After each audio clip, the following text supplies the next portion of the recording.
From the land of conjurers, flying through the internet to your device like a UAP, hauntingly unexplained and downright weird, this is the Witching Hours, and we are ready to take off in the flash of an eye. Good evening to one and all, wherever and whenever you are listening to this program. I am China the Frost, and joining me, as always, is the magnificent medium Jenny Lee. How are you doing? Man, I got an adjective today. Well, I chopped all my hair off and I'm still trying to get used to it. And I just burnt my tongue on my tea.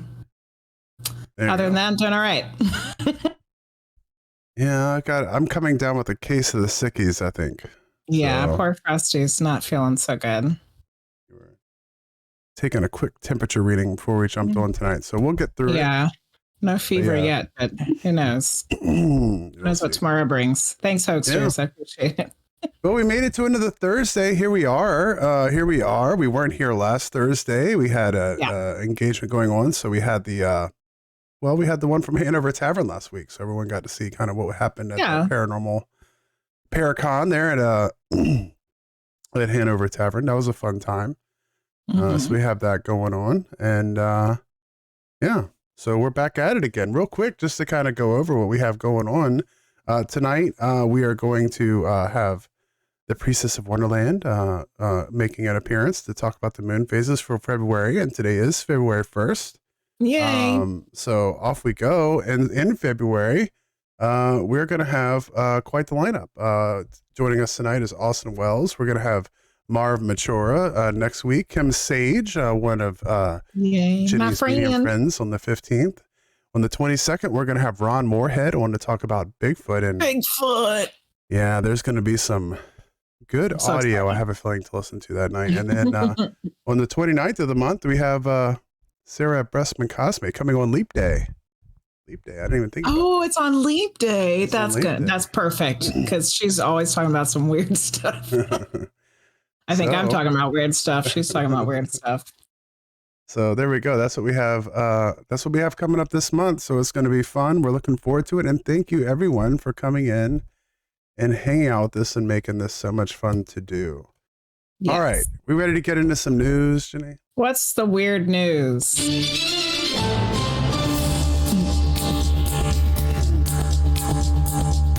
So this week we have some leftovers. We have some leftover news. Last week, we already did this, actually. Our news segment didn't record. So you didn't get the news last week, so we're going to do the news. We recorded it live at the Hanover Tavern, and there was no audio. So we get to do it for a second time. We'll do it a second time. First story is Los Atlantis continent, Australia, may have been home for 500,000 humans 70,000 years ago. So about 70,000 years ago, a vast swath of land that's now submerged off the coast of Australia could once have supported a population to 500,000 people. The undersea territory was so large it could have functioned as a stepping stone for migration from modern-day Indonesia to Australia, finds a new study published in December in the journal Quaternary Science Reviews. And I think at this point, I interrupted you to say that there's no way 500,000 people would have lived on there because there wasn't that many people then. But they're just saying that the land was big enough that it could have supported 500,000 people.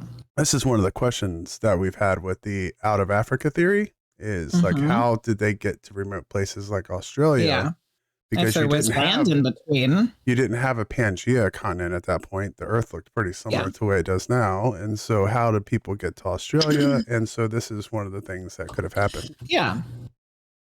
We're talking about a landscape that's quite submerged, over 100 meters below sea level today. Cassie Norman, an archaeologist at Griffith University in Queensland, Australia, and lead author on the new study, told Live Science this Australian Atlantis comprised a large stretch of continental shelf that, when above sea level, would have connected the regions of Kimberley and Arnhem Land, which they are separated by a large ocean bay. The ancient expanded Australian landmass once formed part of a paleocontinent that connected modern-day Australia, New Guinea, and Tasmania into a single unit known as Sahul. So the article goes on. No. The article goes on, but I think it's one of those things where we're starting to, find out that there's been lots of lands that have been swallowed by the ocean at some point in time. Yeah. And, maybe, I don't know.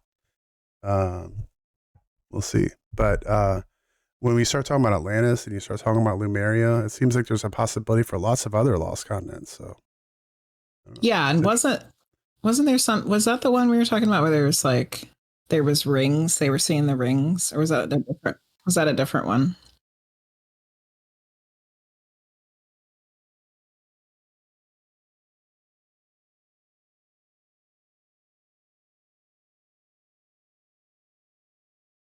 Yeah.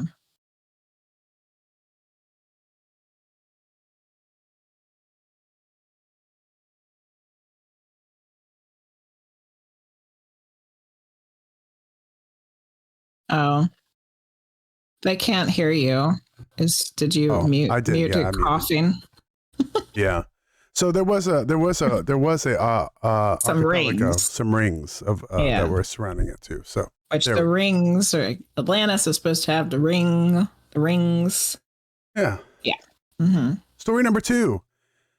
New evidence discovered in the D.B. Cooper skyjacking case uncovers a compelling person of interest. So, oh yeah, this is a good one. Investigators are one step closer to uncovering the identity of the infamous plane hijacker D.B. Cooper after new evidence came to light. History's great mysteries star Eric Eulis, who is an expert at investigating crimes, shared with Fox News that a microscopic metal fragment found on Cooper's tie has led him to a theory of who the famed plane hijacker could be. Cooper is known for threatening to blow up a commercial jet going from Portland to Seattle, Washington in 1971 before leaping into the night with a parachute and $200,000 he extorted as ransom. While his identity has never been discovered, he did leave behind a clip-on tie on his seat on the plane, which several investigators have used as a starter clue. So this is where it gets interesting. The investigator told Fox News the scientists have applied sticky stubs to the tie, which was likely purchased at J.C. around the Christmas season in 1964 for $1.49. That was a pretty old tie in 1971. Yeah. Well, I mean, I don't know. My ties are probably older than that at this point. That's true. Yeah. And it was at Penny's, Keisha. It was at Penny's. Pulling off some of the particles on it, so far scientists have pulled more than 100,000 particles from the clothing item. He said he was able to trace 3 of the fragments, which were partly made up of stainless steel and titanium, found on the tie using U.S. patents, which led him to a Pennsylvania plant called Crucible Steel. He described the company as a significant subcontractor all throughout the 1960s that supplied the lion's share of titanium and stainless steel for Boeing's aircraft. The plot thickens. Yeah, Eulis told Fox News that if Cooper worked at Crucible Steel, he would have had extensive knowledge of the plane he hijacked, a Boeing 727 aircraft, along with knowledge of the Seattle location, where Crucible Steel workers often traveled for business as Boeing was their contractor. He also noted that Boeing had a significant downturn in 1971 when the hijacking occurred, and that it's reasonable to deduce that D.B. Cooper may well have been part of that downturn. So maybe he was laid off. People got laid off, yeah. The investigator and researcher told the outlet that he believed these findings point to the company's titanium research engineer, a person named Vince Peterson, who died in 2002, as the identity of Cooper. I can put him in Seattle. I can put him at Boeing, Eulis said. He's a compelling person of interest. However, he also added that he isn't crossing off any of the suspects off the list until he can fully solidify his findings. As for now, he said, he's going to continue to dig into Peterson's history. There's a lot of stuff they got off of that tie. 100 particles of things.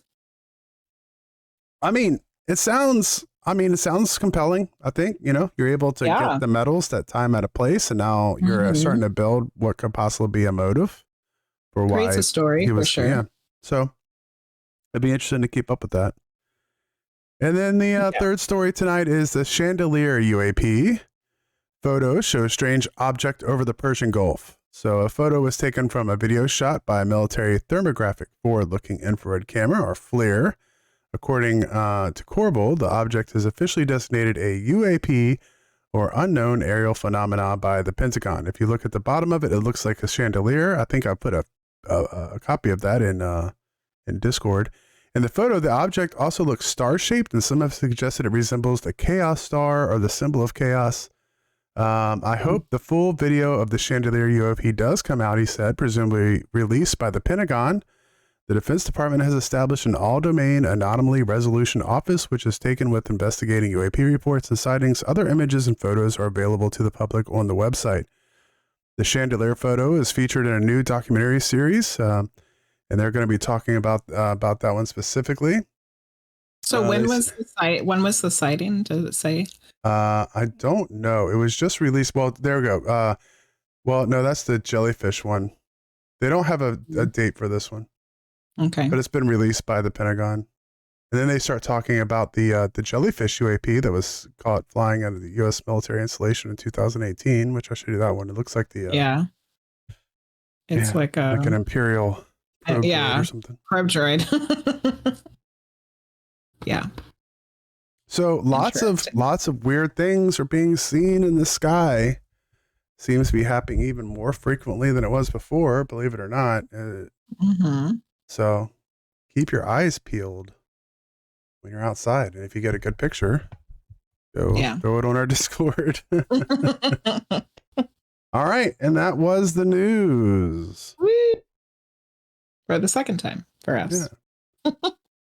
All right. So firstly, what we're going to do here is we are going to welcome on our first guest for the evening to talk about the moon phases for February 1st. We're going to talk about what this month has in store for you, what the moon has in store for you. And so we're going to move over and let Alyson, the Priestess of Wonderland, tell us what we have going on here. Yay.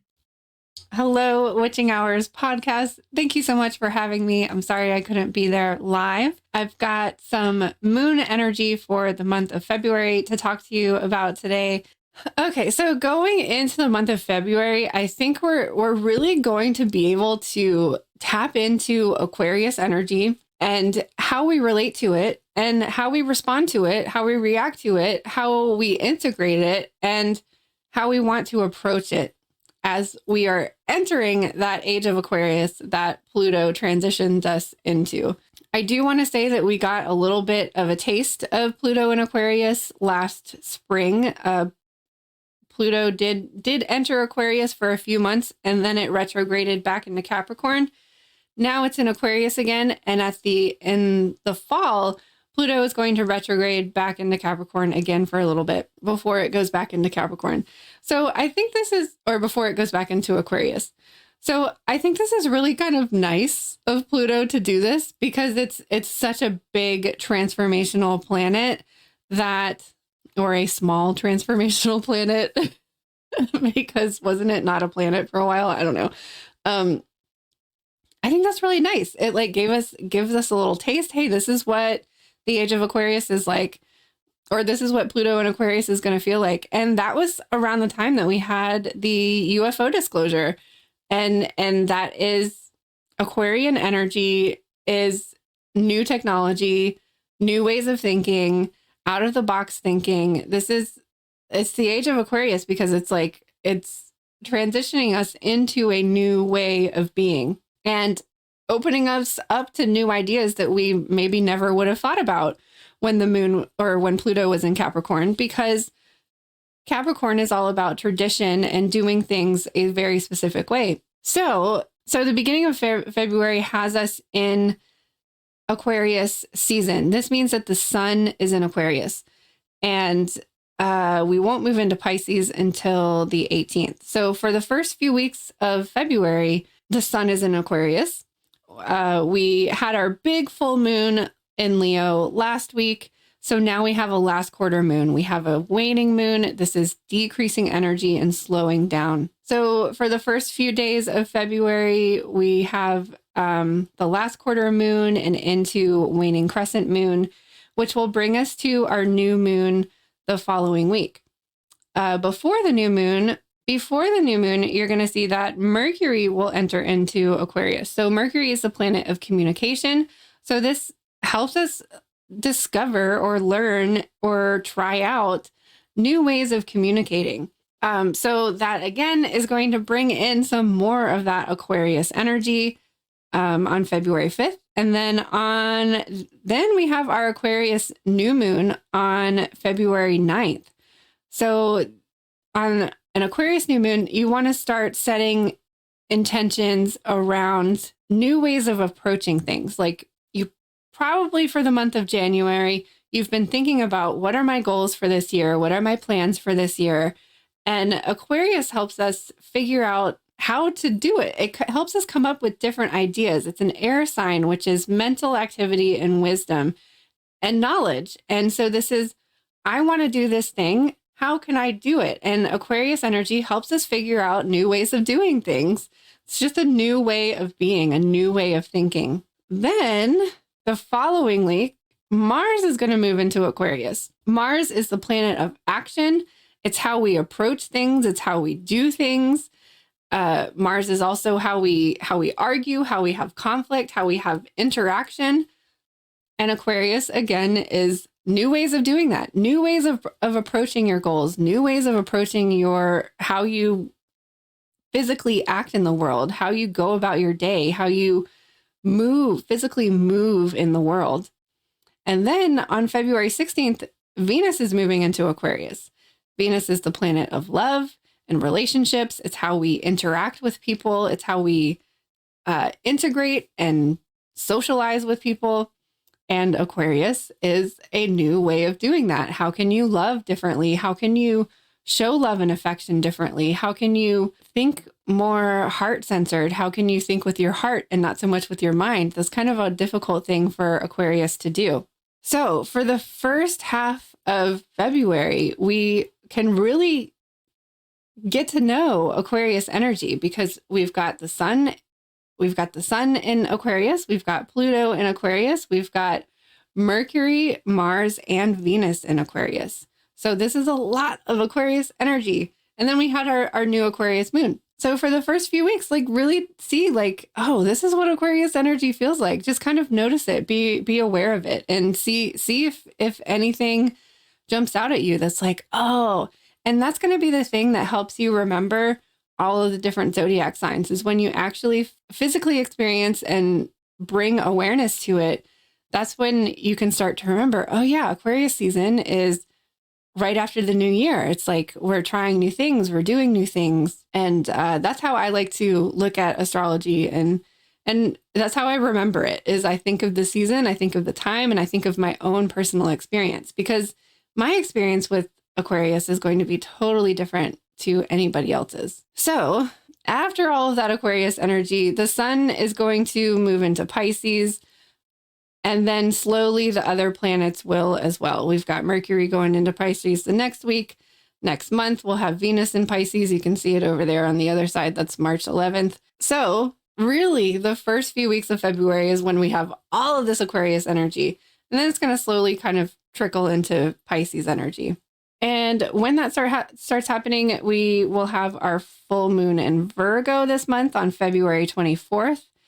And how I like to look at the full moons is look at the last moon. The last full moon was the big Leo one that we had last week. And Leo is putting you in the spotlight. It's literally like the full moon is a spotlight and the spotlight is on you.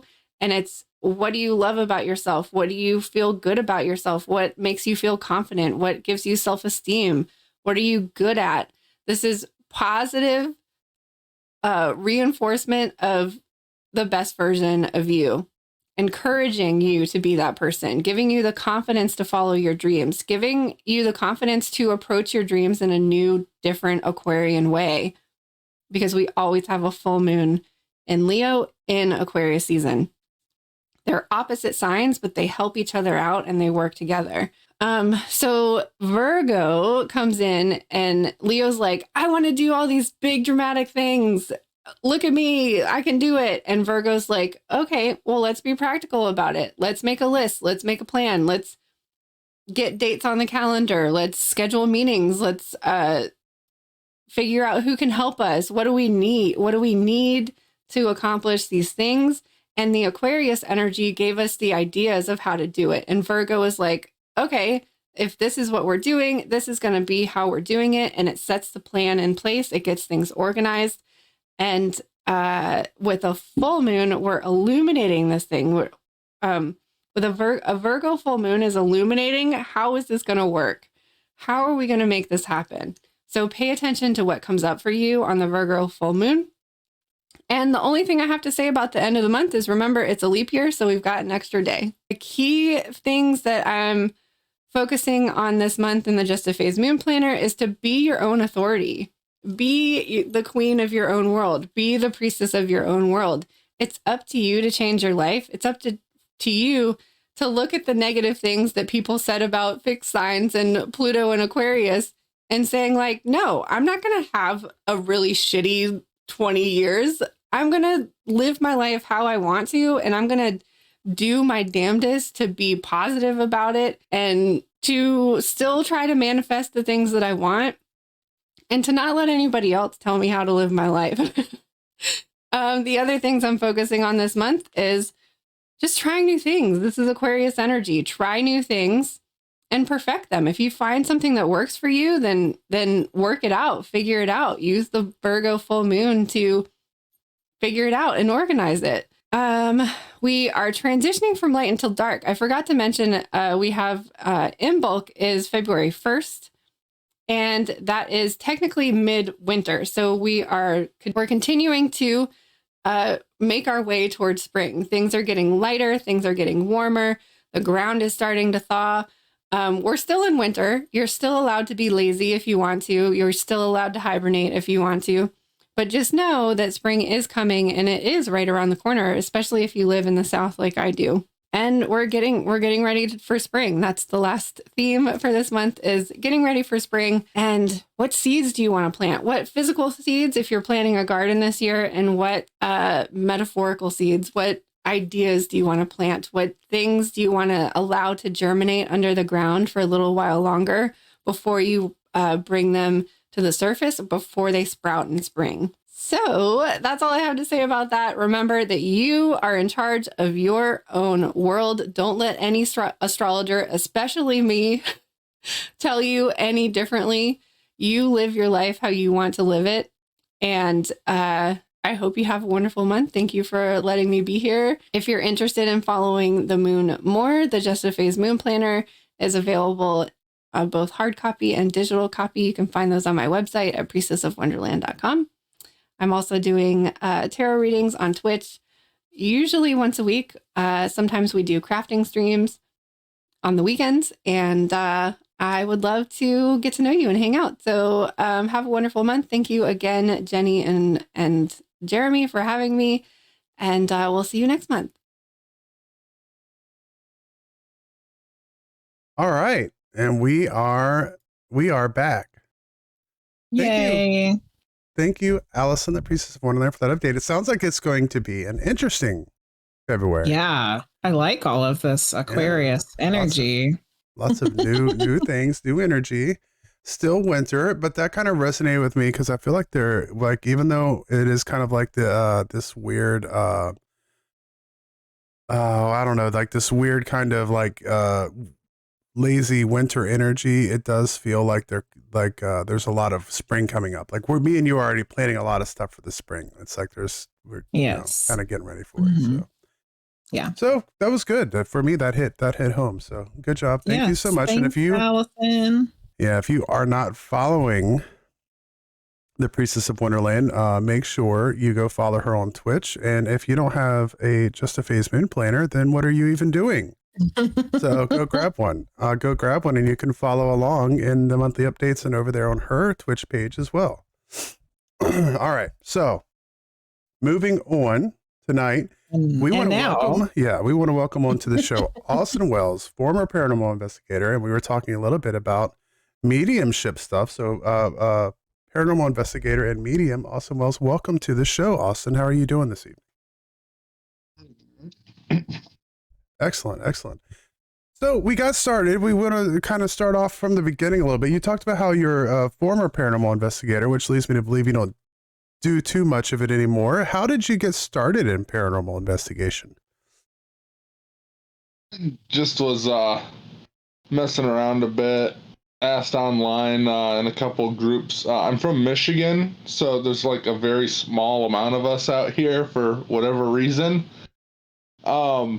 Then there's a small group that did it here in the area, picked me up, and it worked out pretty well because I already had like a little bit of experience doing the medium stuff. They just kind of helped me along a little more along the lines of what I could do and what I was capable of doing in the field. Yeah. Well, that's interesting. You're from Michigan. We have quite a few. I have a lot of people from Michigan. Yeah, Michiganders in the community here. We've had quite a few guests on from Michigan as well. So maybe you said it's hard to find people. It sounds to me like Michigan's a paranormal hotspot out there. Yeah. Definitely got a good amount of areas. A lot of the lighthouses are haunted. We do have like the city I'm in, Port Huron, we have a lot of places. The lighthouse here is haunted. We have a big place. It's called the McMorran Arena. The theater inside of there is haunted as well by the owner who put it up. The museum is haunted as well. There's a couple of back streets that just some odd phenomenon goes on in that area. There's just a lot of unexplained things that happen in different parts of that of it. And I'm really just right in the middle of like a couple of other cities that's just really got some hotspot sections. So is it where you live? Is it near the water? Yes. I wonder, and maybe you've wondered this as well. I wonder if because it's close to the water, which there's a lot of water out there, water is supposed to have this ability to enhance the paranormal activity because of its qualities. Do you think that might be part of it? That and Port Huron, I don't know. I think it was during the 1700s or something. We had Native Americans that lived on the ground, and there's a couple areas that were considered pretty sacred to them as well. So there's probably also that effect as well. Not only that, but the waters are kind of tussly. A lot of people die, so there's a lot of things going on that portion as well. Like the waters will kill you, and we do have maybe 30 years ago or something like that. There used to be reports of banshee cries coming from the waters, so we do have all that kind of stuff going on in this little city. Yeah, our main Michigander, Luce, was saying there's a lot of shipwrecks. Yes. Yeah. I'm just off the Blue Water Bridge that connects Canada, and there's shipwrecks from the 1800s to pretty current. There's actually two freighters that crashed into each other on a foggy night, and both of them sank, and I believe both of the captains died. Oh my goodness. Wow. And according to a lot of the divers, I've never actually thought to dive down there because they say those waters will tear your face mask off. You can't get anywhere near them. Yeah. Well, you mentioned a haunted lighthouse too, and I was curious, is there a lighthouse that exists that isn't haunted? That's actually a good question. It seems like they all are. Yeah. Yes. Which actually, my raw video that I'm making right now, it should be out tomorrow, has something about that in it. So yeah, I've never find out. I've never heard of a non-haunted lighthouse. Yeah, that seems to be a requirement. Yeah. You have a lighthouse. Is it haunted? Check. Okay, good. Yeah.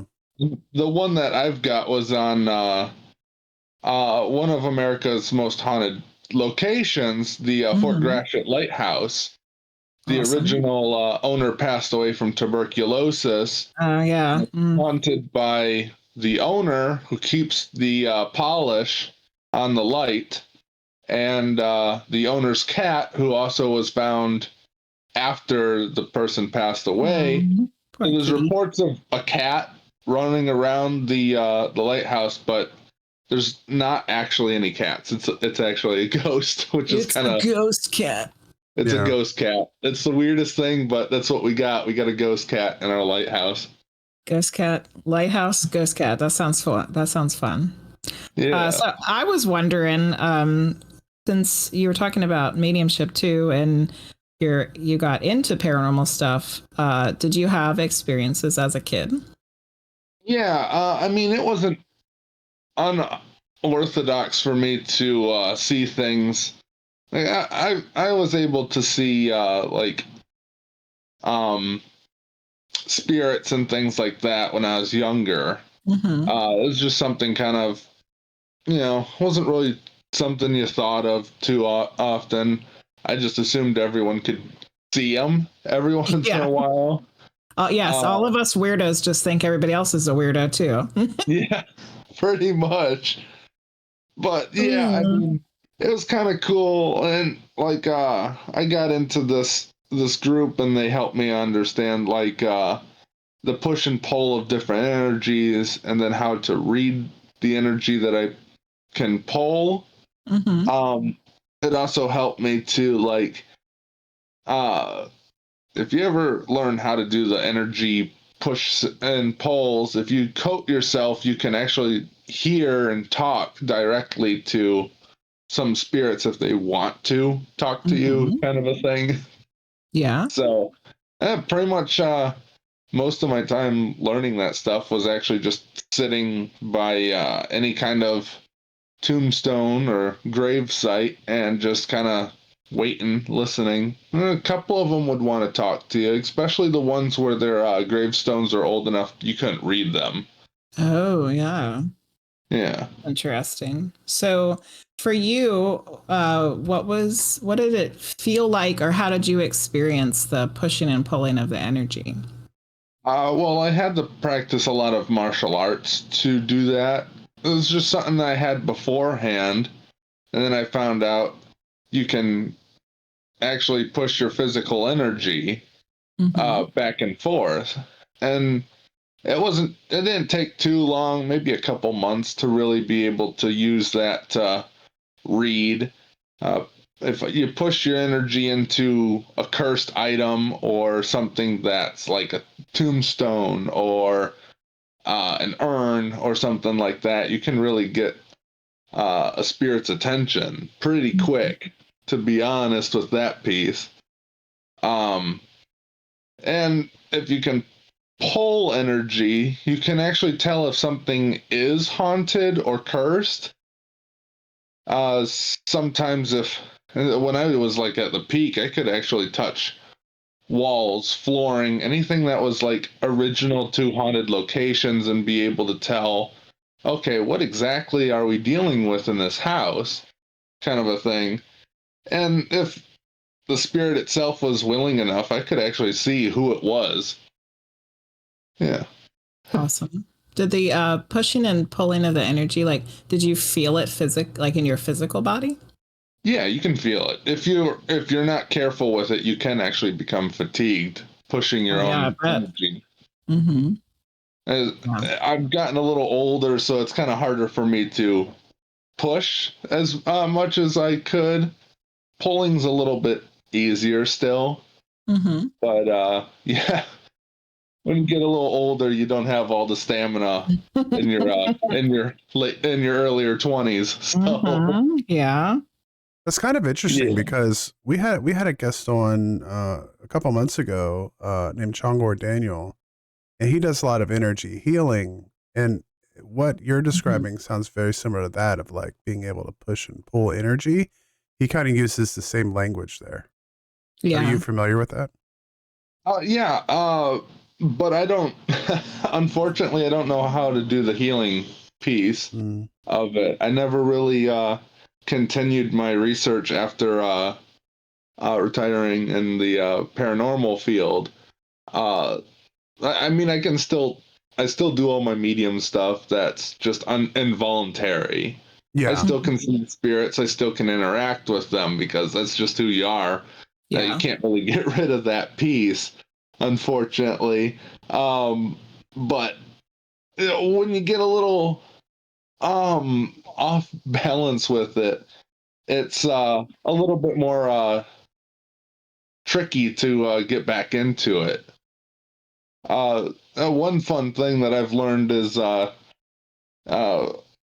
mediums can actually do like a telepathy if they're in the same room. If you've ever learned that one, yeah, just hold out the hand and hold your hands above and below. You can actually read memories of another medium. Yeah, it's all connected to the energy of the energy of the person. So what were some of the places that you got to investigate? We did the lighthouse. We did the museum here. We had a poltergeist that was in a cabin that we were called out to figure out because it was being really it was rude. I'll tell you that. Well, they're usually not nice. So this one had enough energy to throw things, and it wasn't very shy about doing it either. So I mean, what we used to do was we'd go in and we'd just talk to the owners, get kind of a feel, try and figure out like the history of the place. Right off the bat, when we walked in, it threw a cup at us. It was not very happy with us being in the area. We did find out like the cabin was like 1860s or something like that. And the old owner was a hermit. So he was so the spirit just was he wasn't also still from the 1860s, was he? He was born in the house back when back when there was doctors. He was born, lived and died in that cabin. He was original to the house too.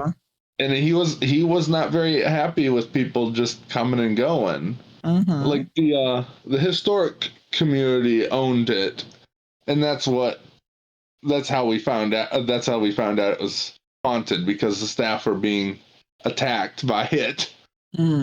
It still does it. We couldn't do anything for them. Yeah. Luce wanted to know where is that? It's actually they picked it up and moved it off of the original land, so it sits right next to the Museum of History. So that may have also really angered it, to be honest. That's probably not going to make it happy. Get moved around. The museum itself is haunted because a lot of the artifacts that's in it are actually from a couple of the shipwrecks. Oh, interesting. Did you pick up on any of that when you got to investigate the museum? It was that one was odd because we went in there expecting, there's voices and footsteps being reported throughout the museum. So, we went in at night and everything was closed. It's just us, kind of a thing. Went through the whole thing. We didn't think anything happened at all. Went through the footage and all that stuff, and we were kind of just showing the curator of the museum like our footage, and she goes, "Oh, well, that's weird."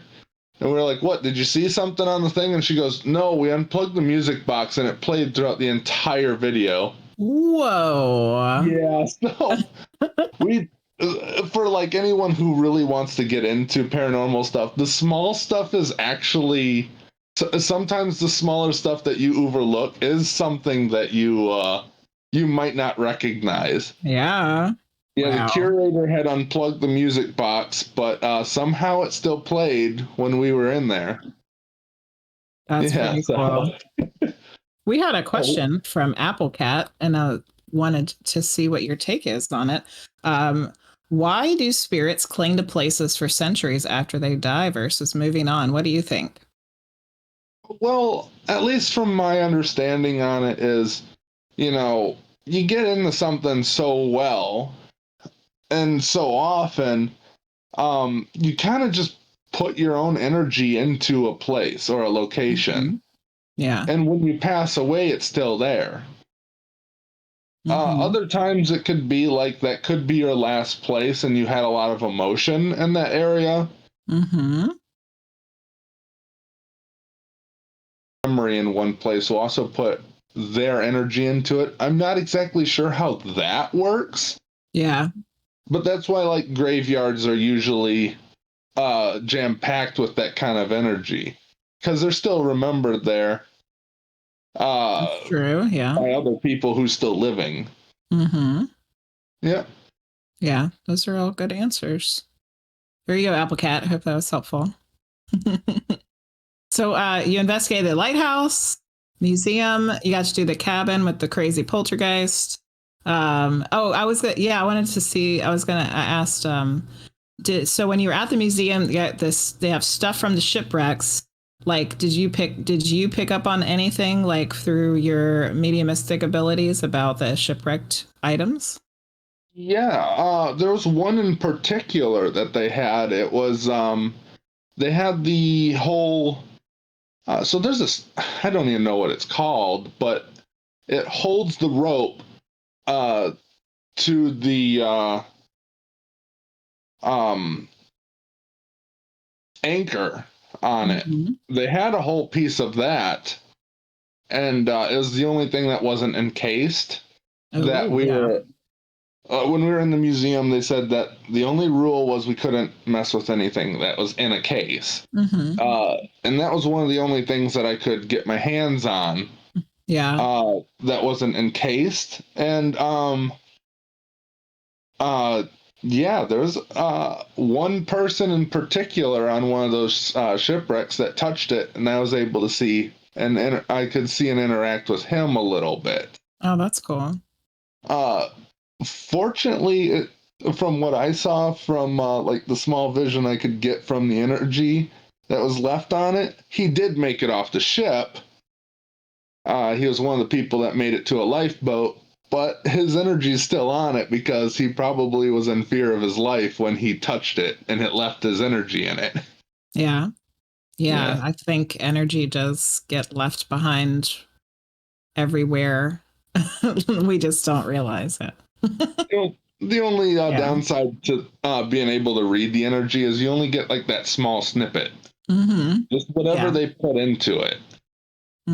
So I mean, like if someone passes away and I pick up their phone, I could get a decent amount of energy from that because we have it all the time. We're always playing on it. We're always messing with it. You've got a lot of energy inside your phone. Yeah. It's like the more it's interacted with, the more energy gets left. Yeah. For sure. So what is haunted cell phones? That sounds haunted like cell phones. Like 20 years from now, it's just going to be like off the hook. Yeah. Cursed haunted cell phones everywhere. What's the scariest thing that's happened in either a paranormal investigation or just, it doesn't have to be. Well, one of the locations I didn't really mention was a while back there's a funeral home that actually got shut down within Michigan. It was all over the news and everything. The owners had faked the credentials and stuff like that. Oh, yeah. And they had left over 80 bodies to rot in the bathroom. So luckily they cleaned it up, but we were allowed to get in there. We were able to get in there, and I mean that place had some horrible energy. You ever just walk into a room and you just have that feeling of something's wrong and I shouldn't be here kind of a thing. There's only been 2 times I've ever done that.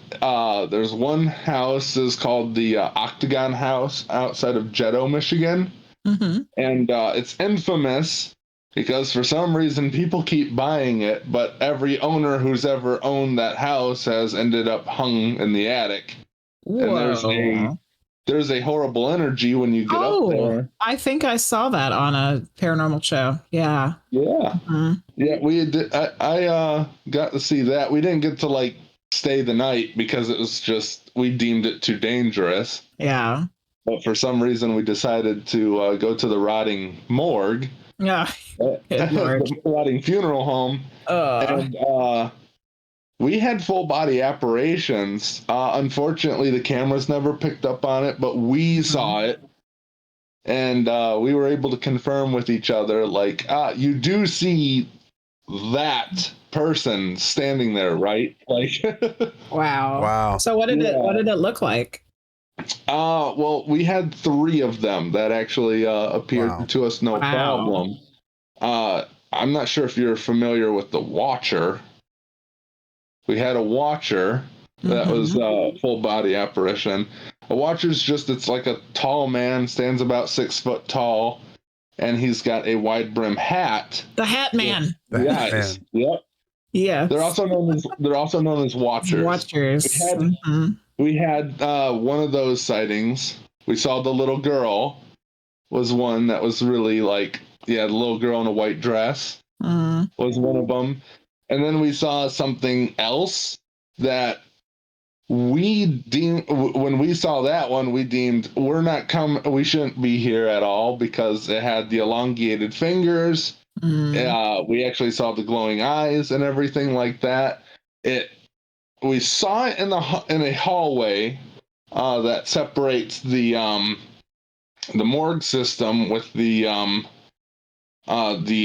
floor where they do the embalming piece, and it was standing within the embalming area. And when we turned around, we saw the thing. We tried to get it on the camera, and when it did, it crawled up the wall and disappeared into the ceiling. And we said, that's a bad one, because if it has glowing eyes, run. Don't be anywhere near anything like that. Yeah, if it crawls up the wall. Yeah, if it crawls up a wall, crawling up walls isn't usually a bad thing. A lot of shadow figures do stuff like that, especially the ones that don't want to be seen, like the crawl. But the glowing eyes is kind of the one that we say is the worst one. And on our way out, it did scratch one of the people just across the neck. We had like 3. Why is it always 3? It's always 3.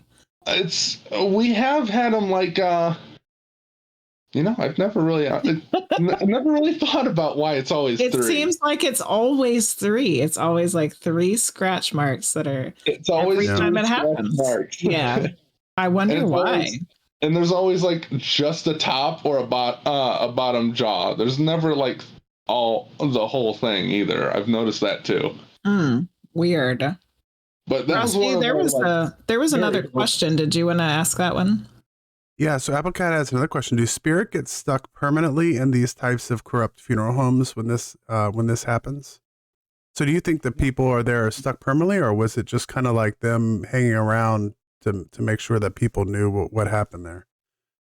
Sometimes I feel like if you manipulate or, just let the body be such a bad state, sometimes spirits will become angry about how they've been discarded. I wouldn't say permanently, though. You can always sage them, which we did do a saging for that location because they said it was so bad they couldn't get it sold. So we did a saging just kind of out of like the last one was obviously more demonic. And it was going to hurt somebody, so we saged it. But sometimes, sometimes it's permanent. you can sage all you want, but usually that just gets rid of the bad ones. Sometimes the other ones will stay. That kind of surprises me too, because we talk a lot, especially, having medium Gene Lee here, we talk a lot about, afterwards, and like the bodies essentially just being like these vehicles for our spirit or whatever. So it kind of surprises me that we even care at all of what happens to us after we die. Like if we're going into this, spirit realm, that you'd even be concerned about it. But I mean, as a human, I understand it. But I don't understand why a spirit would necessarily be concerned with it. So well, I think in that case, so many of them, I'm sure that they were also concerned about the people that were still living, like their family members. Yeah, that's true. Their family members don't know that my body is not where it's supposed to be. Yeah. Yes, and then also it's like the fact that you're probably wanting to see some justice of some kind done for the people who did that as well. Yeah. So yeah, I guess that makes a little more sense. The other question I had with that, because you had a lot in that answer there, was the Hat Man. You called him the Watcher. Yeah. We were a lot of. Go ahead. A lot of people call him the Watcher because, within more of the Rocky Mountain states, they started calling them Watchers. Because you usually see them from a distance, and we've never been too worried about them because there's never been any like evidence or reports of them hurting anyone. They usually just watch from a distance, which is why we call them Watchers, but a lot of people do call them Hat Man. I think it's just like the northern and the southern states call them by a different name. And really. it's just so weird that this same kind of entity gets seen all over the place. Enough for there to be more than one name for it. Well, enough that I think almost anybody who's done any kind, that's into the paranormal at all, has heard of the Hat Man at this point in time. I remember listening back in the day, there was kind of arguments going on when people started discussing the Hat Man about whether or not he was just a regular shadow person or whether there was a difference between a shadow person and the Hat Man. And I think at that point they were starting to get kind of enough sightings of basically saying like, this isn't a shadow person. Like this is something that's completely different. Like it has a different feel to it. And I don't know much about it other than that, really, of what's been attributed to it. So, and I mean, shadow figures are dime a dozen. You'll see them all the time. I live with one, but yeah, we got one of them here in my house. We've never thought to try and kick him out before, because he only stays in one portion of the house, which, I mean, when we did some digging, we found out that's the original piece and the rest of it's an add-on. Yeah. So he only stays within a certain section of the house. And, like, I saw him, we had a roommate that saw him as well, and it took a while, but then my wife finally saw him as well. But he's got a thing for, like, toying with our dogs. He doesn't hurt anyone. He hasn't done anything. He'll scare the living hell out of you, but how do the dogs react to him? The dogs will just bark at him or look at him. They don't scurry. Then they scurry away when he moves away. So it's kind of like, that's how we first found out about him, because we noticed them go to the bedroom of our roommate a lot, and we were like, what are they doing all the dang time over there? Trying to figure out what they're doing. But we found out, like, oh, that's where he usually stays, is within the secondary piece of the house. But he does move from the secondary bedroom to the main bedroom and into the bathroom that connects those. But that's usually where he stays.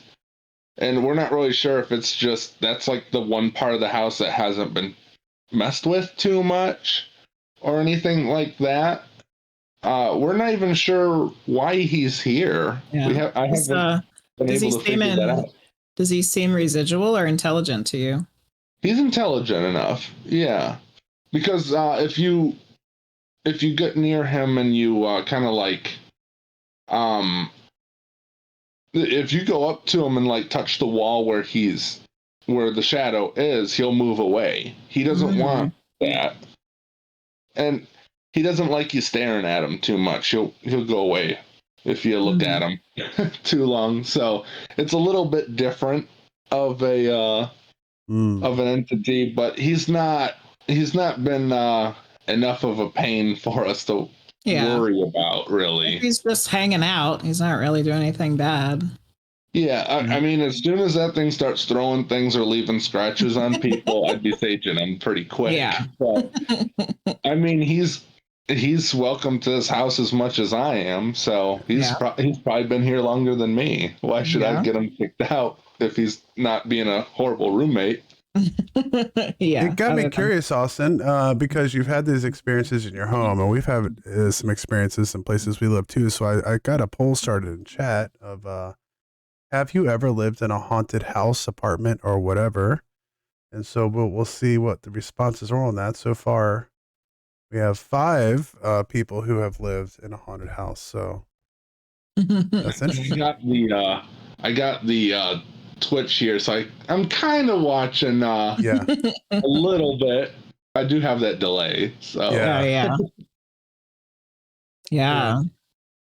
But yeah, I mean, then one of our guys, because we had like a good group of them, for whatever reason, that guy was seriously dumb. Are you talking about a living person?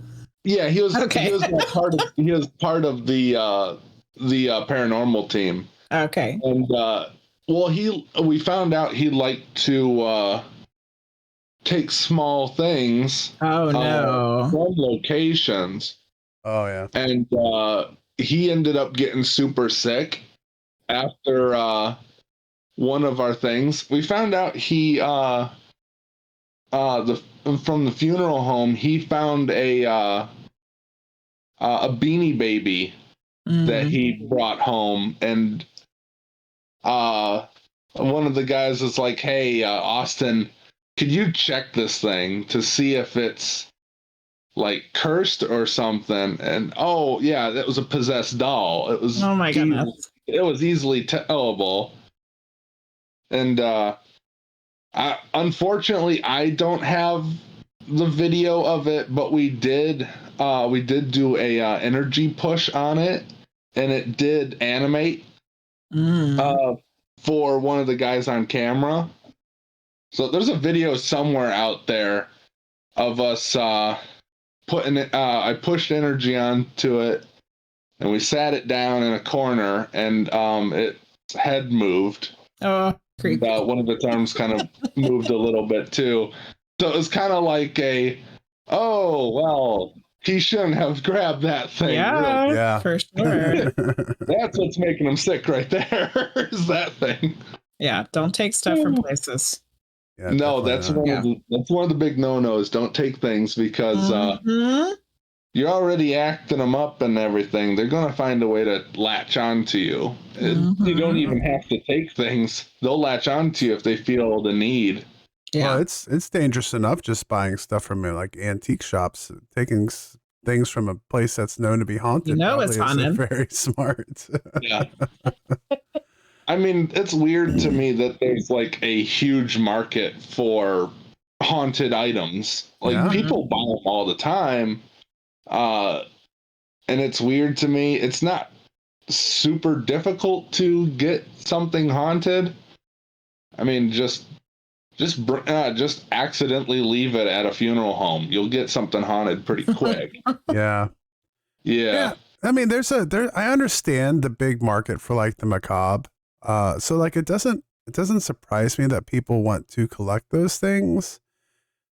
But at the same time, I don't know. I was watching an episode of a show the other day where someone was collecting, lots of weird oddities and stuff like that. And then they were upset that the place they were living was haunted. And it was like, well, you take one with the other, so. Yeah.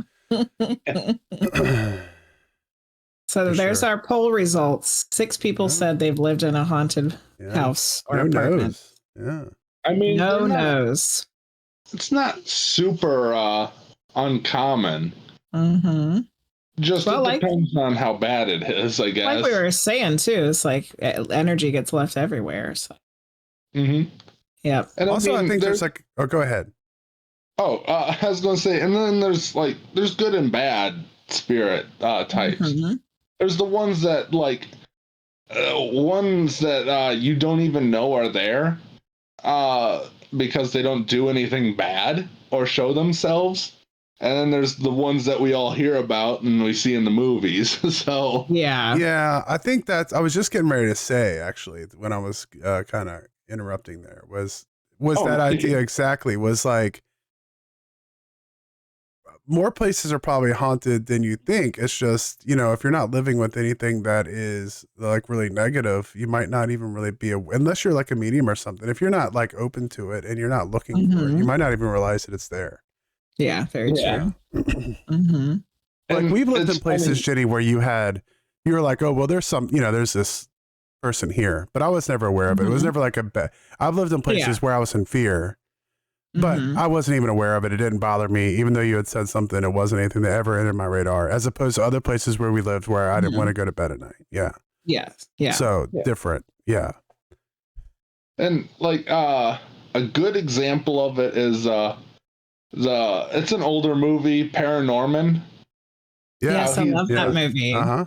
Yeah, how he's like talking to like grandma and all the different people that's just walking around town and stuff. It's like it's all there. It's just only like mediums and psychics can really see those type of people.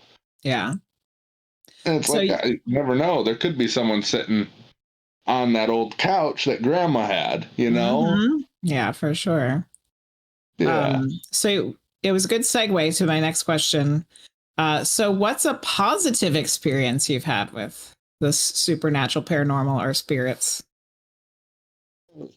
Well, when I was going through the training piece, I had to, try and connect to different ones.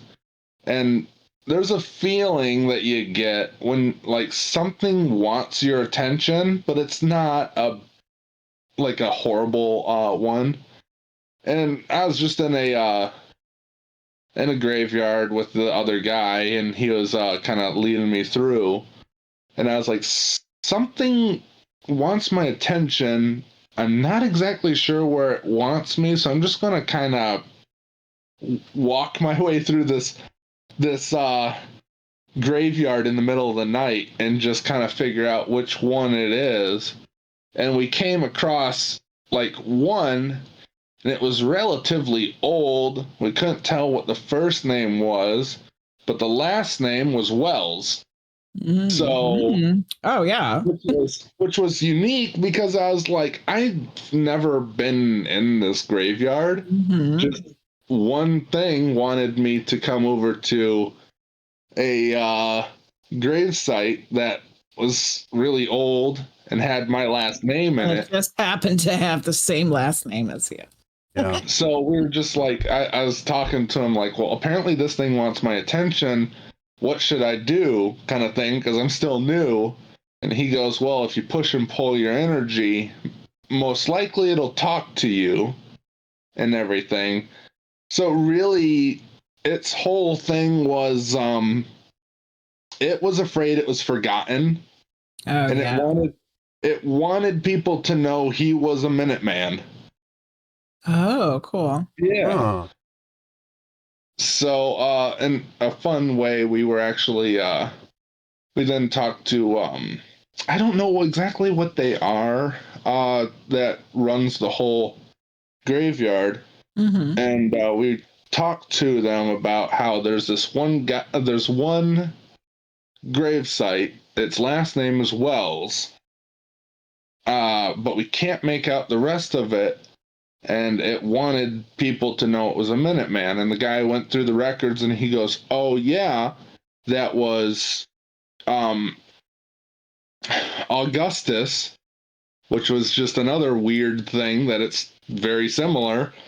And they said he's an older tombstone. We weren't really exactly sure where he was inside the area, and his tombstone was supposed to be replaced because they found out that through the genealogy that he was one of the first few Minutemen. Oh wow! Oh, interesting. So it was kind of nice to be able to. I never was able to backtrack and figure out where that grave site was, but they knew about where. We kind of gave them a slight indication, and they were able to find it and get that. They got like some weird thing that they engrave the ones for it with the Minutemen symbols on them, because they're like the precursors to the actual National Guard, I guess, was what they were beforehand, was Minutemen. Yeah, essentially a state militia. Famously, Massachusetts had the Minutemen in the Revolutionary War. So they're the ones who fight at the Battle of Lexington and Concord and all that. So yeah, pretty prestigious, I mean, looking back at American history wise. I had no clue what it was. I had to look it up afterward, to be honest. Was he, was cool. that someone... Really good validation. Is that someone who's really from? Was that someone who was from New England, CMC also, or was that someone from Michigan? I actually never asked why his stone was there. It was also weird because it was. Could have moved there later. Yeah, it was weird because it was standalone. There was, because a lot of in the site that was like, you'd have a lot of them. And there was a lot of them that like didn't have names because it's an older grave site, and a lot of people just died from tuberculosis at that time period and sudden infantile death. So you had a lot of those around this standalone grave. You have me really curious now. You pretty much just walk through this grave site, and you'll see like really, really old names like Greta and things like that. And you just see these really small ones on either side, and it would just say baby. Yeah. In just 1 year. Like they didn't even have a name. It's so sad. They didn't have a name. Yeah. And so a lot of them was like, sudden infantile deaths in the early 1800s, way back before like Port Huron was really, really founded. So they just kind of threw them together. And of course it's in the back of like an old church that was then re-renovated into a mausoleum. So, it was a really, really old one. So a lot of the grave sites were very difficult to read, if at all, even together. There was a lot of them that were broken. So that's also, that's an easy way to, if you really want to get a hold of a spirit, learn how to push your energy and push it into a broken one. They'll definitely talk to you. Because a lot of the times the ones that feel like they're forgotten or like they are afraid that nobody knows who they are, kind of a thing, they definitely like to talk. They are the ones that you will definitely get an answer from. The really, really nice ones that look like someone's really cared for them, they don't normally talk to you. Yeah, they're probably out doing other stuff. Yeah. Yeah. And oddly,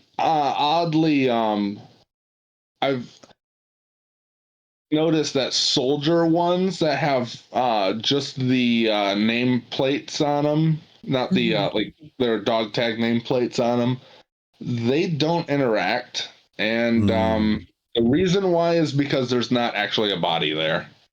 Oh. Yeah. Like maybe they're missing in action or something. Yeah, that's usually what I've been told, is there's not actually, there's nothing there, unfortunately. So there's not a lot of energy. So, I mean, hate to waste the time of another medium, but don't try with those ones because you're not really going to get an answer. Yeah. I actually have a little side story about a broken headstone. So my family, my mom and my brother and I went to go to a state park, and we had to go past where I knew that some of my it was like my great grandparents and my great great grandparents were buried there. And I was like, we have to go there. Like, we have to go.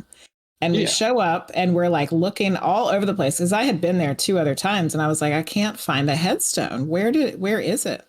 It was the only one in the whole place that since I had been there last was broken. Oh, it no. had fallen over. Like, it had cracked and fallen over. And I was like, well, that's why I was supposed to come here, because I was supposed to find that it was broken so we could get it fixed, which we did. But they wanted us to know that it was broke. Yeah. Fix it. And that's definitely a fun thing about mediums is we've got just this weird ability to just know when something's wanted or needed. You don't have to be a medium to get that feel, like a thumb in your back kind of a thing pushing you forward. Just like, well, I'm a twin spirit medium, which is like, so I was supposed to have an older brother just a year before me, and his spirits latched to mine. Okay. So that's how I'm able to interact, because I've actually got a spirit that follows. But other mediums, I don't know if you're just a like your normal one that just has the inapt ability to read, but sometimes spirits can be a little bit more deceptive, and they like to push you to an area just so they can attack you. That doesn't happen with me because the twin spirit keeps me from being attacked. Yeah, so there's many of us that have good protection. Yeah, luckily I don't have to like wear any of the stuff or anything, because the twin spirit protects me from other ones. He also tells me like when something's wrong. He also can interact and tell me where they are. Unfortunately, I don't see him. Like how you would expect to see like just a figure of someone, or just, the spirit wisp like you usually do. He's just a ball of light to me, cool. Unfortunately. Yeah. So that's all any other people can see and other mediums see is just a little ball.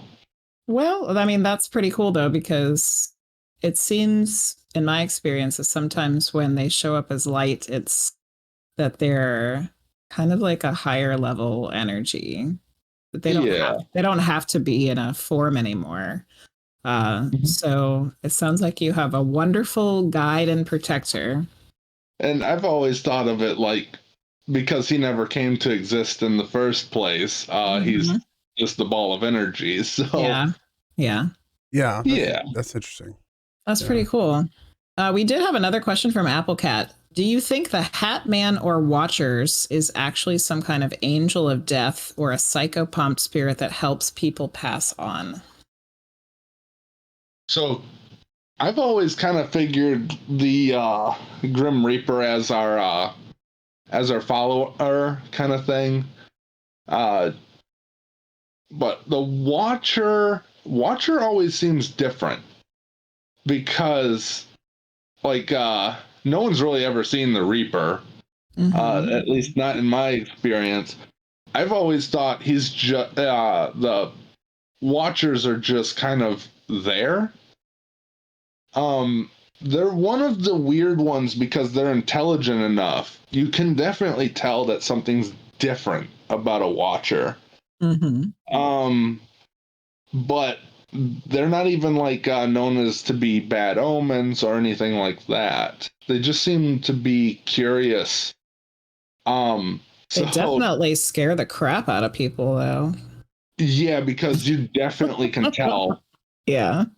A lot of people think that they're like one to be worried about because they have just a shape. Yeah. And they're very, very noticeable.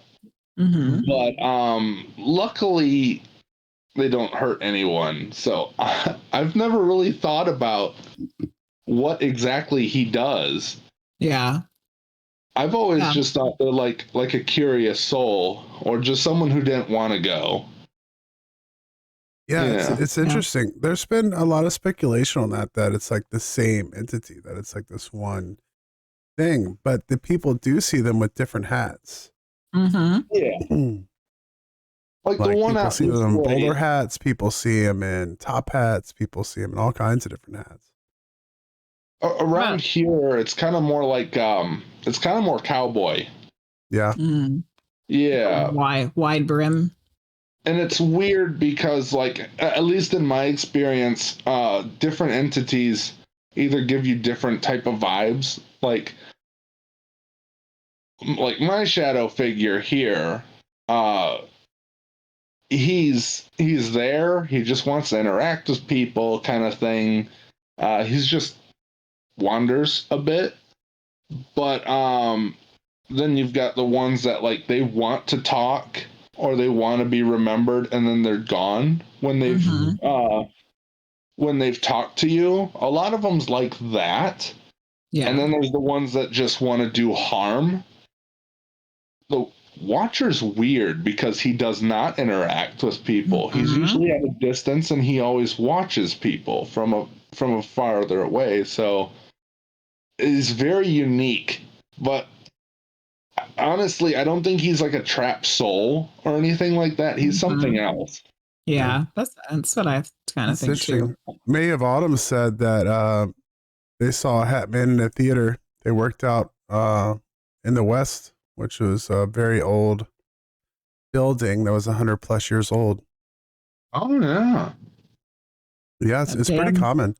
That damn hat man's all over the place. The hat man is different. The hat man is different, right, than the red eyes? Because I hear lots of stories of that too. The black figure, the shadow figure with the red eyes is something else I've heard. I've had like not just seeing on like ghost shows or seeing on podcasts, but I've had multiple people that I've talked to in conversation that had a shadow figure with red eyes that would stare at them in their bed. Have you ever heard of that? Yeah, I've always thought like because I've had that.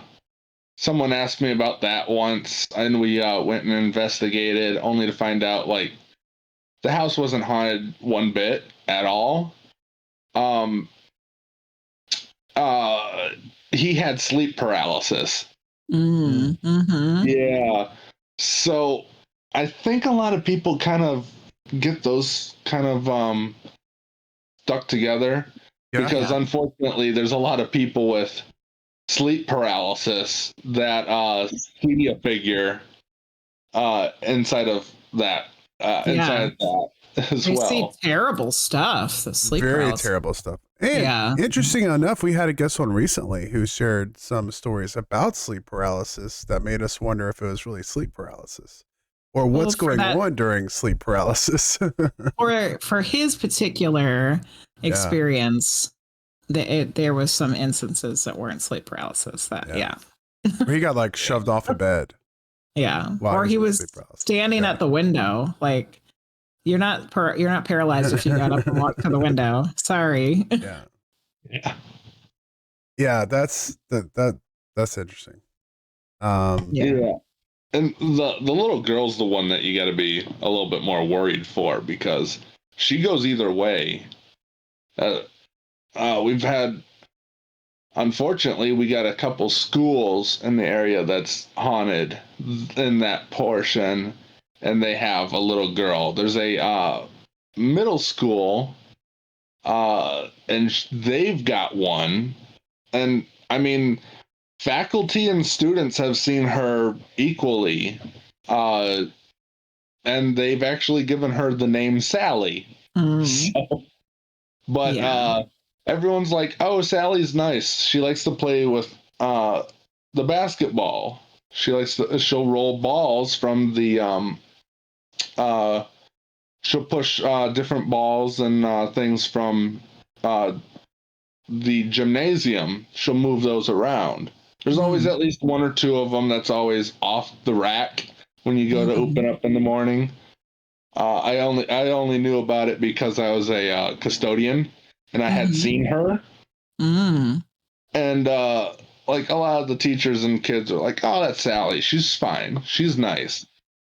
And when I was talking to him, I was like, has Sally ever done anything like terrible, like hurt somebody? And one of the teachers, like the oldest teacher in the building, she goes, "No, Sally's nice. It's the nun you want to worry about." Oh. Yeah, apparently back in the again, the 1800s, it was an old boarding school, and the original portion that I cleaned and worked on was the building that wasn't added on afterward. And the reason why she stayed in that portion was because that was the original piece. Well, apparently there was this nun that worked there, and we actually found records and stuff and some old pictures and stuff underneath the boiler system when they removed it and replaced it with like the new modern stuff. And yeah, there was actually like the little girl, Sally, that we all know and love from that area, in the same dress as we see her there today. Wow. And it was kind of cool because a lot of us like picked it up and we were like, "Hey, look right there, Sally." But I can't. It had her real name on the thing. We just forgot what it was. Yeah, because everyone was so keen on Sally. Yeah, you're not going to change it at that point. Yeah. Yeah. There was a nun on the picture as well, and I had only one run-in with the nun, and she was not a very nice person. Yeah, we had one incident. It was one of our weird. We had a door that connected the outside, and it was like original to the building, so they never decided to do anything. And the weird thing about it was the whole thing just fell off the hinges and fell down. And we got a call, like the custodians got a call because we had to repair things when they break. They go, "Oh, the door over here broke." And when I picked up the phone, I looked at the other guy and I go, the door to room 13 has fallen over. And he kind of looked over and he just goes, "Well, that ain't right. That thing's been welded for 13 years. Oh my goodness. Wow. Yeah. So we fixed it. It fell off the hinges again like in the middle of the night. I heard it when I was cleaning. And I walked in the room and there was the nun. The nun was standing up, full body apparition inside the room. Oh, I never closed the door so fast in my life. That thing scared the hell out of me. My dad went to a Catholic school for a little bit when he was a kid, and he hated the nuns because they smacked his hand with a ruler. Oh yeah, that was one of the things. If she got close enough to you, a couple of the teachers would say she would leave a ruler-shaped mark on either your hands or your butt. Oh yeah, she's still like smacking people. Luce wanted to know what school this is. That school is Fort Gratiot Middle School. Okay. Yeah. There you go. Interesting. So, yeah. I'm a nun. And that experience happened before I actually got into paranormal researching. And stuff. Yeah. Yeah. Goodness. Yeah, that was just one of my older ones. So, real quick, I want to bring up, so, when we were talking on about how to introduce you and everything when you came on the show, as former paranormal investigator, what made you stop investigating, and do you plan to investigate possibly in the future, or are you completely out now? Oh, well, I stopped doing it because unfortunately, me and a couple of the guys had a falling out. Yeah. Me and the original people of the group had a huge falling out. Okay, so it's just the people you're with. Yeah, but I don't see any reason why I wouldn't try again. I mean, I might be a little older and not as fast at running away when things scare me. I don't see why I would never jump back in. I mean, you got a bunch of listeners apparently from Michigan. I wouldn't mind teaming up with one or two of these people. It's a bit of fun. It's a bit of fun when you got the group with you, because you can get from different angles and things like that. And unfortunately, the twin spirit really kind of ruins it for me, because they don't want to act up when you've got someone has their own spirit. That makes sense. Which is why we had this one guy who was just accident prone with them. He always got bit. He always got scratched. That was just his thing. It wasn't the same guy that was stealing stuff, was it? No. Okay. Which was kind of funny, because when we found out that the one guy was that was like a couple of us, because he was like we had one guy, he was kind of like an intern. He'd just come every once in a while. But the other guy was like our usual one. He was almost one of our leaders that always got attacked. Oh my goodness. Yeah. I mean, he got bit. He was the one that got scratched at the funeral home. He almost got pushed downstairs once. I mean, he was the target kind of thing. It sounded like he needed the spirit guide. Yeah. Oh yeah, he needed it more.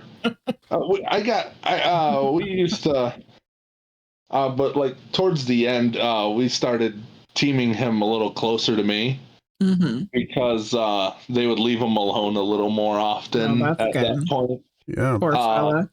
And if not, at least I could give them a heads up, like, hey, they're stirred up decently. You might want to wait outside, kind of thing, because there's one time when we had, like, it was just someone's home, and it was like one of the spirits was being a little more mean than it used to be, kind of a thing. And we found out it was like some abusive thing that happened, and that was what was residual energy inside of it, so it attacked people for just its own reasons. And well, we weren't getting what we kind of wanted. We wanted to see things going on. We wanted something to happen. So our thought was, well, every time someone gets into this closet here, that's when they get attacked and stuff. They're like, well, Austin's got the most protection. He can sit in the closet and irritate this thing enough until it does something. And he just happened to walk in to fix a camera, and you know those little a spirit box where it just makes the chattering sound. So it was chattering and stuff. He comes in, fixes the camera, and all we hear is die, and he hits the floor. Oh my goodness. Wow. It grabbed his leg and knocked him right down. Wow. Well, you know, it's always interesting, you know, and as a medium, I guess, you know, having this experiences, it's different investigating with the medium. And then you kind of have to change up the way you investigate when you have a medium as well, for the people who are just trying to use the equipment to find evidence. Was that a problem for you, or were you guys able to adapt to that pretty well? I mean, they'd still use the equipment, because I feel like maybe they wanted to be heard a little bit more, or something like that. Maybe they just weren't satisfied enough with just one person being able to hear and interact. The equipment's good. Yeah, you still want the evidence. Yeah, and the equipment's good confirmation and validation for the medium too, that it's not just you. Yeah. But they still seem to interact about the same. Luckily, they still do about the same as what you'd expect. Though having a medium on the team's nice for like the like if someone's having sleep paralysis and not actual. It's kind of nice to have that before setting up all the equipment and wasting a good 6 hours on a location that's not actually haunted.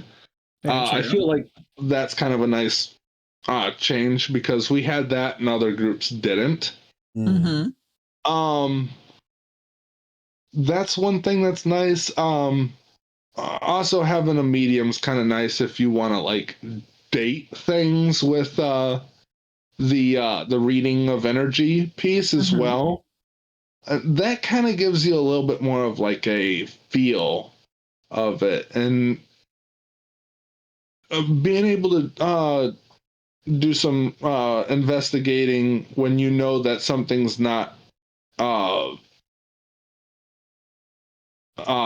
terrible to you, that's not like demonic, is a lot nicer, because then you don't have to step into a room and have to like be on your toes at all times like most other paranormal investigators do. Like we can walk in and touch like the door or like a door or a key to the house or something that's original that never was moved or messed with. And then we can give it like okay, so this is this is just an older lady that passed away that lived here for a long time. And then we can like set up and, if she wants us to go one way or the next, then we're like, oh, she's not going to hurt us, kind of a thing. We can interact with this one completely different. Whereas it's a little bit upsetting when you walk into an area and you have no clue, and you have to be like, well, it wants me to go into here, but we're not exactly sure if this one's going to be nice to us or not. Yeah, exactly. Could lead you down the hallway and throw you. I mean, it's completely different when you have to be on your toes. So, I mean, having a medium's really a nice change of pace, because a medium can tell you if it's good or bad, if it's haunted or not. Yeah, you kind of get the heads up before you go in there. Yeah, whereas there's another group that we'd interact with out in Ohio, and they'd come up and down and they'd tell us about like all the horror stories about how they didn't have a medium. They had no clue what they were getting into. They had one and they thought it was like a soul of a child that had passed away, and it wasn't. But they were a lot more like into it than we were. Like they had a guy who studied and had a actual degree in demonology. Oh, cool. And they said it was an actual demon because it said its name inside of one of the spirit boxes, and they knew exactly what they were dealing with was like a actual demon. So, yeah, I've heard that before, that sometimes what people think is children is actually something being deceptive. A long time ago, I was listening to a broadcast. I think it was probably Art Bell, and there was someone on that show, and it's always stuck with me, is that whenever you have a child come through the other side, you should be very, very wary, because evil spirits will use children to get your guard down. Would you kind of agree with that? Or they also like to take on the voice and stuff of children. They can manipulate us very easy that way. And that's what happened to them. Because they had a ball that it rolled for them a little bit, and it giggled inside the spirit box and all that, and like they heard the voices outside of the equipment as well. So they thought they were hook, line, and sinker for that kid act. But they said like at one point just the energy shifted really quick, and the girl's voice wasn't a girl's voice anymore. And they actually said the name of the demon was Chernobog, which is a demon of misfortune and mystique or something like that. And they said it wasn't very fun after that, because it went from they heard guttural grumblings and growls. It actually talked on the thing. Chernobog is not a demon. I must be thinking of a whole different thing. Oh, Cherno Dog is what. Oh no, he did say bog. I'm just reading it weird. We have a couple more questions. There's a couple more questions. Outcat said, "Have you ever considered applying your talents to anything other than spirits, like cryptids, for instance?" I do study cryptids. So for a little bit after I did the paranormal investigating and stuff like that, I worked with actually a couple of Bigfoot hunters for a little bit. Tell us more. That was a fun one because, like, well, we're in Michigan, we don't have Bigfoot, so it was kind of funny. You think you don't have Bigfoot? Yeah. Like he's in Washington is what is more known. But I mean, we took a couple trips out to some woods and where there's like some strange things going on, and someone had said they saw something. But we really just came to the conclusion that his buddy was drunk in a ghillie suit in the middle of the night. We did that. We went off beat for a little bit, and we did the hunt for skinwalkers for a little bit. In particular, how do you pronounce that thing? So it's one of the famous shapeshifters. Can't remember how it's pronounced. It's been a little bit. But yeah, we did that one for a little bit. The rake was another real big one. Yeah. Unfortunately, that team went missing. I was,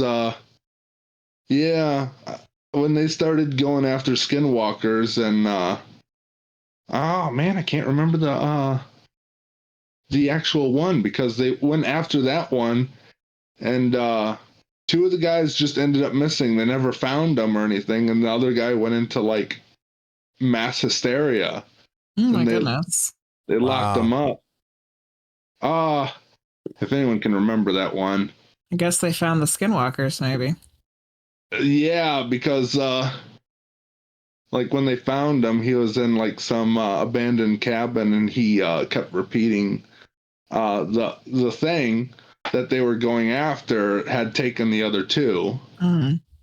So it was like a oh no, that might actually exist then. Yeah, because he was the calm guy too. And so like when they found him and everything, they said like, well, there's no way this guy would have done anything to these two guys. One of the guys was his brother. Oh wow. And it was like he didn't have a bad bone in his body. Anything like that. And oh yeah, Dogman. We did that one for a little bit, but man, I'm trying to remember the name of it now. I thought it started with a W or something. Yeah. Oh, yeah. I think I'm kind of starting to remember it too, but I can't think of what it's called. Yeah, I'm just gonna like remember it and shout it out in the middle of nowhere. So you know. So Did you have any experiences on looking for the different cryptids? Like, did you see anything or experience anything? I mean, well, one of your people, Applecat, said Dogman. We did find some weird fur when we were investigating some woods. Wendigo. Yeah. That's what it was. Thanks, May of Autumn. Oh, May of Autumn, you're awesome. Yeah. But yeah, we did the Dogman, and we had found some fur that didn't. Well, we took it to a DNR, and they couldn't figure out like what species it came from. Right. And it was also weird because it was like it was stuck on a tree at like 4.5 feet, like at a 4.5 foot section. And there's just some rumors and stuff that something was out there harassing cattle nearby. And the only animals that it could have been was like it could have been a black bear. It wasn't a black bear because the fur was like a reddish gray color, and it couldn't have been coyotes because they don't stand 4 feet tall. So that one was like had that for a long time. We put out cameras, and I mean 10 days went by and we never saw anything. But we never came across any more of this odd fur. It's weird. I think that cryptids in some ways are more elusive than ghosts and UFOs. I feel like the cryptids are the hardest ones to see. Reddish gray, not many with that. Yeah, I know. It was the elusive Michigan orangutan. That's what it was. So, Dogman is Michigan's cryptid. Oh yeah, Dogman. Yeah. Cool. Yeah, that's one of them. We do have our own Nessie. We have our own variation of Nessie in our Great Lakes. Yeah. But they did figure out what that was. We had a they found that there was actually a variation of a fish that people were mistaking for it. If you've ever heard of a lake sturgeon, which are giant. Those sturgeons are scary looking. Yeah. So they're actually from that area. There's another Michigander. My goodness, we have a lot of Michigan friends. Tri-Cities area. I actually work in that area, so I do know exactly where that is. Yeah, I think if like we don't really, as far as I know, and I'm kind of in the Mid-Atlantic or the South here in Virginia, and we don't have any kind of sturgeons. Sturgeons are more like Alaska and Great Lakes and stuff like that, right? But like I've seen sturgeons before, and if you were like someone like me who was coming from an area where you're used to a fish looking like a bass or a bluefish or something like that, bluegill, and then all of a sudden you saw a sturgeon in a lake, you would very easily be able to think that you saw some kind of sea monster because they are scary looking and they're pretty huge. Get really big. Yeah. Well, these ones are like very particular because these ones still have the armor plating. And they thrive here because they're kind of our fish. It's one of our fish that we just don't touch. They're not very edible either, so the fishermen really don't try to go after them. Yeah. But they're mainly a bottom feeding fish. Applecat is definitely right. Sturgeons can grow over 10 feet. Yeah. Wow. They can also live up to 115 years, if I remember correctly. But they're kind of a bottom feeder fish. So those little suction cup fish that you get for your tanks, they're just that. Giant ones. Big. And they're armor plated. Nothing really eats them. So they thrive over here. So when one actually swims up to the surface and you see the thing, it's like uh-oh, what is that? Yeah. That's not supposed to be in the water. Mm. And I mean, they're easily mistaken for like sharks because they're decently big. Yeah, I can imagine. But luckily, yeah. we have our own little festival called Sturgeon Fest, and we have like a couple of fishermen will actually try to go after them for this festival. So you can actually see them they put them in a pool. So you can actually get up close and pet the things. And they can, I think they grow up to 12 feet or something like that. They're big. Yeah. They get sizable. Yeah. They get pretty big. Applecat had another question a little while ago. Did you get to work with the demonologist? No, unfortunately, I never got to meet him in person. Mm-hmm. They never came up this way, and we never actually went down to Ohio. Yeah. So, unfortunately, no, we never met him. But he was pretty decent. Applecat, I think we're going to have a demonologist on here soon. There we go. So you'll get to ask some demonologist questions. Yeah. And that allows me to do if you've jumped in since the beginning, we're here with Austin Wells. We're talking about paranormal investigation. We're talking about mediumship. We're talking about cryptids. We're talking about all kinds of weird things this evening. I mean, it's only weird if you're not into it, right? Yeah. Well, I mean, that's what we are here. We're all about the weird. We have our team weird. And so if you have any final questions for the night, time's starting to wrap up. So if you have some final questions, something you wanted to talk about, something you wanted to ask Austin, feel free to highlight it and put it in chat. And just to kind of reset that there. So let's continue. We got a couple more minutes left before we have to wrap up. Is there any other stories you had that you wanted to share with us? Any personal experiences you had on some of these investigations? Let's see. I know we were in the cryptid piece. Yeah. I mean, that Bigfoot. Have you ever gone out looking for? Have you ever had any? Is that a big thing in Michigan? We looked and stuff, but it seemed like here in Michigan, everything that goes like Bigfoot sightings always ends up as the dog man because he's more known than and so we have the same thing here. There's a lot of dog. We had somebody on who was talking about Virginia cryptids, and the most common sighted one was like a wolf man or a dog man. So that seems to be pretty. What about UFOs? I have to ask this because I've gotten to a point where I said, if you ask, I'm going to start asking, I think, every guest. I'm going to do this from now on. Yeah. Have you ever seen a UFO? I have seen one once when we were actually doing a paranormal investigation. There was something that was kind of more unexplained. Mm-hmm. And it was odd because like a couple other people in the area had saw this thing. It hovered because we were doing an outdoor one off a road. It was like someone crashed and died years back and the road is haunted.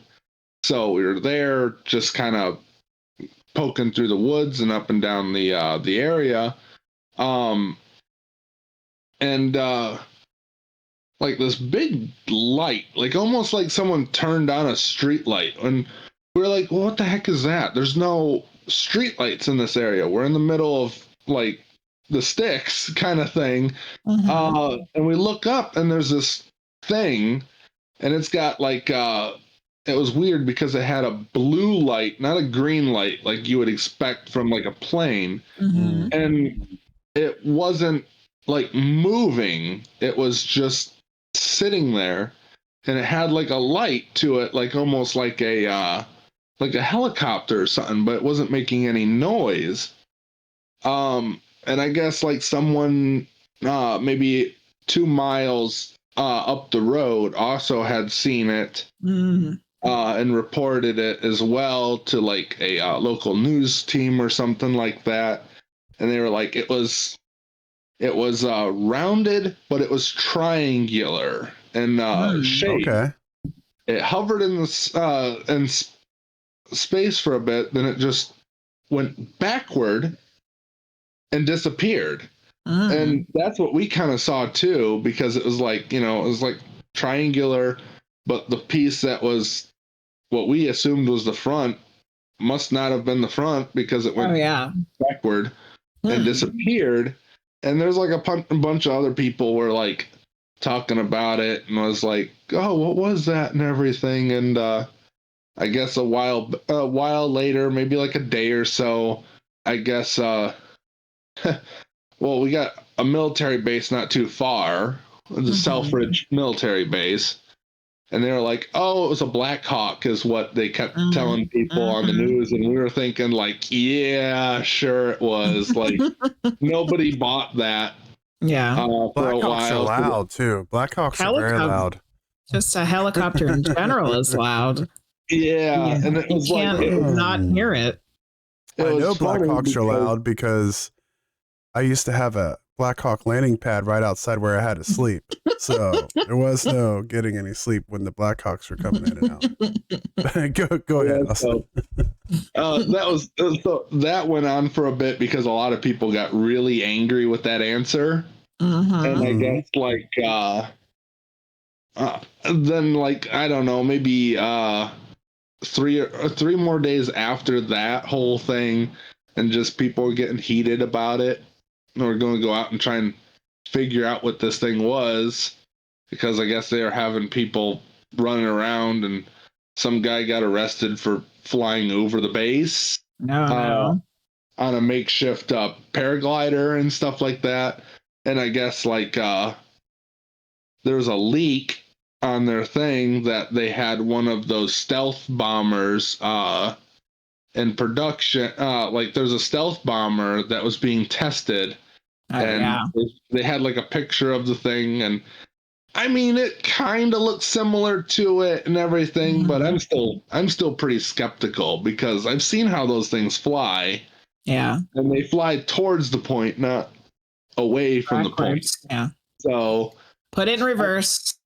I was like, I mean, a lot of people simmered down after that leak happened, but I was like, oh, that's just another weird thing that they just throw out there that doesn't seem like it's real to me. Well, we got 2 more questions before we wrap up for the evening. First, would you ever want to investigate Skinwalker Ranch? Skinwalker Ranch. Oh, I don't know. After my old cryptid buddies disappeared, I kind of don't want to. No. Okay. And then the other question was, how can people find you? Especially all our Michigan friends want to know where they can find you. Yeah, so it's silly because I'm on Facebook. My main project I do is I teach another nerd piece of Jedi arts and stuff like that. Cool. We're all into nerd stuff around here. Yeah, so you can easily find me under the name Austin Wells. I'm in full Jedi garb. There you go. There we go. Look for the Jedi picture of someone named Austin Wells on Facebook, and that's him. Yeah. And other than that, I mean, like, if you can't find me there, everything else that I use at social media is just portside rogues, like Rogue One from the Star Wars films. And if it looks like a it's just a skull holding 2 lightsabers like a pirate flag, that's me as well. Okay. That's another easy way to find me. Excellent. Last question, Yoda or Obi-Wan? Obi-Wan. All right. Everyone's always like, why Obi-Wan? I'm like, well, technically, he beat Anakin and Yoda went running. So all right, guys. So to all of you listening out there in podcast land, we appreciate you for listening. If you can, please leave us a review. Click on subscribe if you enjoyed the show, and we'll have another episode to you soon. Thank you for joining us, and we will see you all next time.